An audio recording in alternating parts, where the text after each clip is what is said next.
అందరికీ నమస్కారం. గత ఆదివారం రోజున 108 అంబులెన్స్కి సంబంధించి నేను అనేక వాస్తవాల్ని బయటపెట్టి 307 కోట్ల రూపాయల కుంభకోణానికి ఏ విధంగా జగన్మోహన్ రెడ్డి గారి ప్రభుత్వం పాల్పడిందో నేను ఆధారాలతో సహా ప్రజల ముందు ఉంచడం జరిగింది.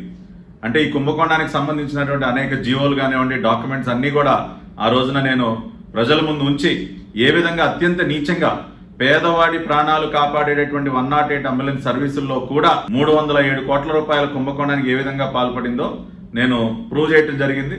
కానీ ఆ తర్వాత చాలా ఆశ్చర్యకరంగా దాదాపు 72 గంటల పాటు ఎక్కడా కూడా ఎటువంటి స్పందన లేదు జగన్మోహన్ రెడ్డి గారి ప్రభుత్వం వైపు నుంచి. సంబంధిత శాఖ మంత్రి గారు, ఆరోగ్య శాఖ మంత్రి, ఉప ముఖ్యమంత్రి గారు ఆళ్ల నాని గారు కానివ్వండి, ఈ కుంభకోణానికి బాధ్యుడైనటువంటి విజయసాయి రెడ్డి గారు ప్రతిరోజు 10-15 ట్వీట్లు పెట్టి ఒక ట్విట్టర్ రెడ్డిగా పేరు తెచ్చుకున్నటువంటి విజయసాయి రెడ్డి గారు మరి కనీసం ఒక్క ట్వీట్ కూడా పెట్టలేకపోయారు సమాధానం చెప్తూ.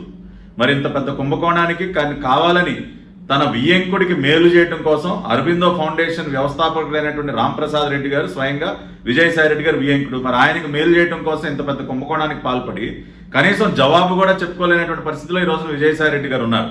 మరి ఆయన మౌనం వహించడం, దాన్ని బట్టే ప్రజలందరూ కూడా అర్థం చేసుకున్నారు నిజంగా కూడా 108 అంబులెన్సుల నిర్వహణలో పెద్ద ఎత్తున స్కామ్ జరిగిందన్న వాస్తవం ఎప్పుడైతే మీరు మౌనం వహించారో ఆ రోజునే ప్రజలందరికీ కూడా అర్థమైంది. కానీ నిన్న సాయంత్రం రాత్రి 8 గంటల ఆ ప్రాంతంలో అంటే జగన్మోహన్ రెడ్డి గారి ప్రభుత్వానికి అంటే అన్ని కూడా రాత్రులైన తర్వాత చేయడం అలవాటు. ఎటువంటి తప్పుడు పనులు చేయాలన్నా, చీకటి పనులు చేయాలన్నా కూడా వీళ్ళు రాత్రి 8 గంటలకో 9కో 10కో చేస్తుంటారు. ఆ విధంగా నిన్న రాత్రి మీడియా వాళ్ళకి ఒక నోట్ పంపించడం జరిగింది. ఏంటా నోట్ అని చూస్తే clarifications on procurement of 108 and 104 vehicles and service provider అని ఒక నోట్ పంపించారు. సరే ఏముందా ఈ నోట్లో అని చూస్తే పూర్తి పచ్చి అబద్ధాలు, అన్ని అవాస్తవాలు. ఏం చెప్తా ఉన్నారండి వీళ్ళు? గత 5 సంవత్సరాల కాలంలో అసలు అంబులెన్స్లే తిరగలేదంట, రాష్ట్రంలో పూర్తిగా నిర్వీర్యం అయిపోయిందంట, అంబులెన్స్ వ్యవస్థ అంతా కుప్పకూలిపోయిందంట. ఇప్పుడు నేను కొన్ని ప్రశ్నలు అడుగుతా జగన్మోహన్ రెడ్డి గారి ప్రభుత్వాన్ని. అయ్యా 2015 జూలై 3వ తేదీన జీవో నెంబర్ 366 ద్వారా 278 అంబులెన్సుల్ని, కొత్త అంబులెన్సులు కొనుగోలు చేసింది ఎవరండి? చంద్రబాబు నాయుడు గారు కదా. ఆ రోజున అంబులెన్స్ వ్యవస్థను ఇంకా పటిష్టపరచాలని అధికారంలోకి వచ్చిన మొదటి సంవత్సరంలోనే 278 అంబులెన్సులు కొనుగోలు చేయడం జరిగింది. అదేవిధంగా గిరిజన ప్రాంతాల్లో ఉన్నటువంటి గిరిజనులకు సేవ చేయడం కోసం 2 వీలర్ అంబులెన్సులు ప్రవేశపెట్టాం దేశంలోనే మొట్టమొదటిసారిగా. అంటే అడవి ప్రాంతాల్లోకి అంబులెన్సులు వెళ్ళలేవన్న అంశాన్ని గుర్తించి 2 వీలర్ అంబులెన్సులు తీసుకొచ్చింది చంద్రబాబు నాయుడు గారు. అదేవిధంగా అంబులెన్సులు అడ్వాన్స్ లైఫ్ సపోర్ట్ సిస్టమ్స్ ని ఏర్పాటు చేసింది మొట్టమొదటిసారిగా చంద్రబాబు నాయుడు గారు. వెంటిలేటర్లు కానివ్వండి, ఫ్యాబ్రిలేటర్లు కానివ్వండి, ఇటువంటి అత్యాధునికమైనటువంటి వ్యవస్థలంతా కూడా అంబులెన్సుల్లో తీసుకొచ్చి మెరుగైనటువంటి వైద్య సేవలు అందించింది చంద్రబాబు నాయుడు గారు. చంద్రన్న సంచార చికిత్సా కేంద్రాలు అంటే మొబైల్ హాస్పిటల్స్ ని ప్రారంభించింది చంద్రబాబు నాయుడు గారు. అదేవిధంగా తల్లి బిడ్డ ఎక్స్ప్రెస్ ప్రారంభించింది చంద్రబాబు నాయుడు గారు. అంటే గర్భిణీ స్త్రీలను ఆసుపత్రులకు తీసుకెళ్లడం కానివ్వండి, బిడ్డను జన్మనిచ్చిన తర్వాత ఇంటికి చేర్చే వరకు కూడా వారికి సేవ చేయడం కోసం తల్లి బిడ్డ ఎక్స్ప్రెస్ తీసుకొచ్చాం.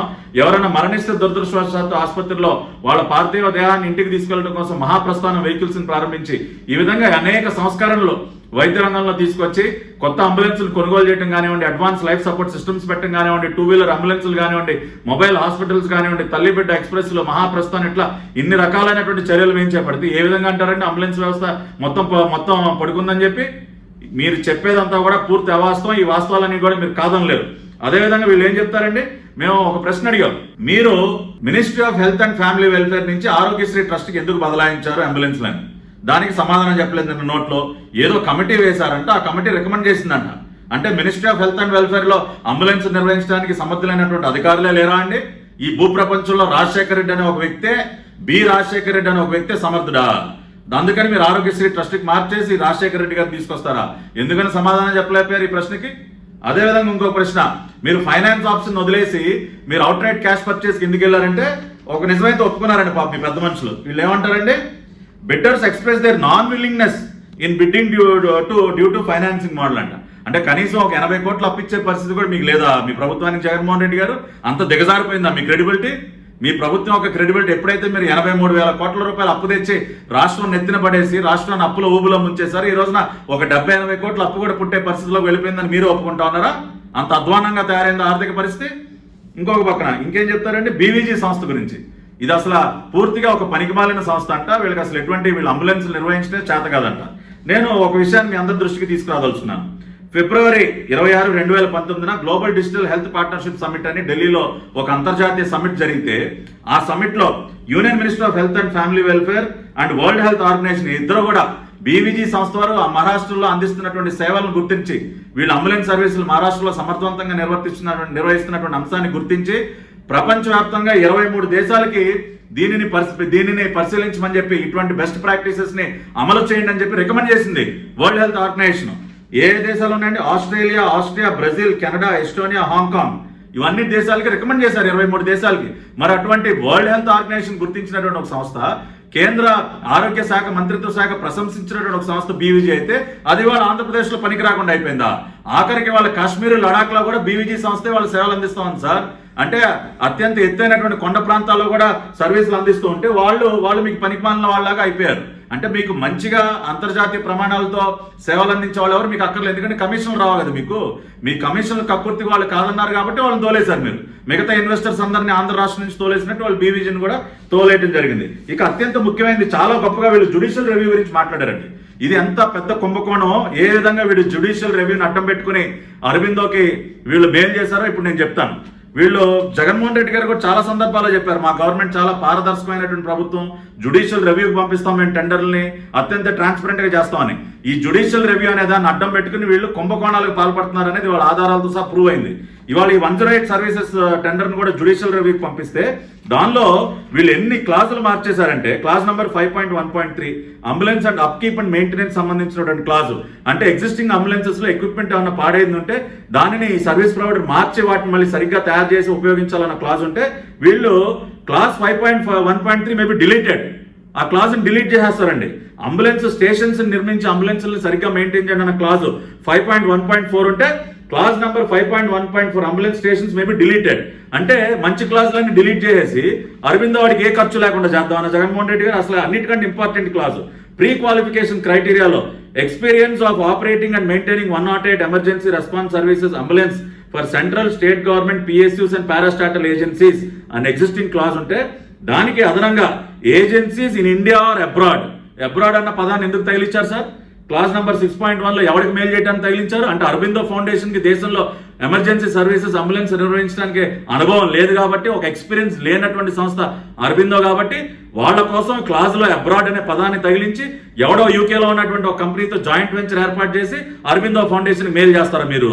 ఇదేనా మీ జ్యుడిషియల్ రివ్యూ? క్లాజులు మార్చేయటాలు, క్లాజులు డిలీట్ చేయటాలు, ఇదేనా మీరు గొప్పగా చెప్పుకునేటటువంటి judicial review?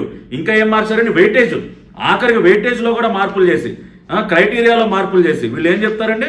Minimum ambulances numbers that are required for service provider should have maintained for any central or state government in each project should be 50 అని ఎగ్జిస్టింగ్ క్లాస్ లో ఉంటే దాన్ని 20 కింద మార్చేశారు. కనీసం 50 అంబులెన్స్లు నిర్వహించినటువంటి అనుభవం ఉండాలని ఎగ్జిస్టింగ్ క్లాస్ ఉంటే దాన్ని మార్చి 20కి తగ్గించేస్తారా? అరబిందో కోసమా? ఇంకా దేనికోసం? వెయిటేజ్ మార్కులు కేవలం ప్రెజెంటేషన్ కోసం 40 మార్కులు అంట. వీళ్ళు ఈ రకంగా వెయిటేజ్ మార్కులు మార్చేసి, క్లాజులు మార్చేసి, క్లాజులు డిలీట్ చేసి జ్యుడిషియల్ రివ్యూని అడ్డం పెట్టుకుని మీరు చేసినటువంటి అవినీతి ఏంటి? ఇదేనా మీ జ్యుడిషియల్ రివ్యూ? స్కాములకు పాల్పడటం జ్యుడిషియల్ రివ్యూ కాబట్టి నేను డిమాండ్ చేస్తూ ఉండేవాళ్ళం. మీరు దీనికి ఏం సమాధానం చెప్తారు? జ్యుడిషియల్ రివ్యూ ముసుగులో అంబులెన్స్ 108 అంబులెన్స్ల విషయంలో మీరు చేసినటువంటి కుంభకోణం ఇవాళ మీ రిపోర్ట్ ఆధారంగానే బయట పెట్టాం. దీనికి సమాధానం చెప్పాలని డిమాండ్ చేస్తూ ఉన్నాం. మీరు గతంలో లాగా రోజుల తరబడి మీరు సమాధానాలు చెప్పకుండా మౌనంగా కూర్చుంటే వాళ్ళు ప్రజలెవరు ఉపేక్షించే పరిస్థితిలో లేరు. కాబట్టి నేను ఛాలెంజ్ చేస్తూ ఉన్నా, మీరు ఇమ్మీడియట్ గా వాళ్ళ ప్రెస్ మీట్ పెట్టించగలరా? మీ హెల్త్ మినిస్టర్తో, మీ ఆరోగ్య శాఖ కార్యదర్శి అయినటువంటి జవహర్ రెడ్డితో పెట్టిస్తారా? ఆళ్ల నానితో పెట్టిస్తారా? పంది కొక్కుల్లాగా ఇవాళ 108 అంబులెన్స్ లో ఇవాళ 307 కోట్ల రూపాయలు మింగేసి కలుగులో దాక్కుంటే కుదరదు. కలుగులో ఉన్నటువంటి దొంగల్ని బయటికి రమ్మనండి. విజయసాయి రెడ్డి వస్తాడా? ఆళ్ల నాని గారు వస్తారా? జవహర్ రెడ్డి గారు వస్తారా? ఎవరు వస్తారో బయటకు వచ్చి ఇవాళ జ్యుడిషియల్ రివ్యూ పేరుతో మీరు క్లాజులు ఎందుకు మార్చారు దానికి సమాధానం చెప్పమనండి.